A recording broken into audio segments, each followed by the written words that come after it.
সিঙ্গাপুরে অর্থ পাচারের অভিযোগে দায়ের করা মামলায় বিএনপির ভারপ্রাপ্ত চেয়ারম্যান তারেক রহমান ও ব্যবসায়ী গিয়াসউদ্দিন আল মামুনকে 7 বছরের দণ্ড থেকে খালাস দিয়েছেন আপিল বিভাগ। বৃহস্পতিবার সকালে প্রধান বিচারপতি ডক্টর সৈয়দ রেফাত আহমেদের নেতৃত্বাধীন 4 বিচারপতির আপিল বিভাগ এই রায় ঘোষণা করেন। আদালতে তারেক রহমান ও মামুনের পক্ষে ছিলেন জ্যেষ্ঠ আইনজীবী S M. Shahjahan, barrister Sheikh Mohammad Zakir Hossain, advocate Maksud Ullah, advocate Zakir Hossain, advocate Shamsul Islam Mukul ও অ্যাডভোকেট আজমাল হোসেন খোকন। এছাড়া দুদকের পক্ষে ছিলেন অ্যাডভোকেট আসিফ হোসেন। এর আগে গত 4 মার্চ সিঙ্গাপুরে অর্থ পাচারের অভিযোগে মামলায় বিএনপি ভারপ্রাপ্ত চেয়ারম্যান তারেক রহমান ও ব্যবসায়ী গিয়াসউদ্দিন আল মামুনের সাজা বাতিলের জন্য 6 মার্চ দিন ধার্য করেন আপিল বিভাগ। প্রধান বিচারপতি ডক্টর সৈয়দ রেফাত আহমেদের নেতৃত্বাধীন আপিল বিভাগ এই দিন ধার্য করেন।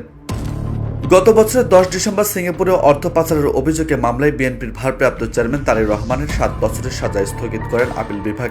মামলায় তারেক রহমানের বন্ধু ও ব্যবসায়ী গিয়াসউদ্দিন আল মামুনের 7 বছরের সাজাও স্থগিত করা হয়। একই সঙ্গে তাদের জরিমানাও স্থগিত করেন আপিল বিভাগ। সিঙ্গাপুরে অর্থ পাচারের অভিযোগে 2013 সালের 17 নভেম্বর একটি মামলায় ঢাকার একটি বিশেষ জজ আদালত তারেক রহমানকে খালাস দেন। ওই মামলায় বিশিষ্ট ব্যবসায়ী গিয়াসউদ্দিন আল মামুনকে 7 বছরের কারাদণ্ড দেওয়া হয়। তারেক রহমানকে খালাসের রায়ের বিরুদ্ধে দুর্নীতি দমন কমিশন হাইকোর্টে আপিল করেন। ওই আপিল শুনানি শেষে হাইকোর্ট 2013 সালের 21 জুলাই বিচারিক আদালতে খালাসের রায় বাতিল করে তারেক রহমানকে 7 বছরের কারাদণ্ড দেন। একই সঙ্গে 20 কোটি টাকা জরিমানাও করেন। নিউজ ডেস্ক, বার্তা 24।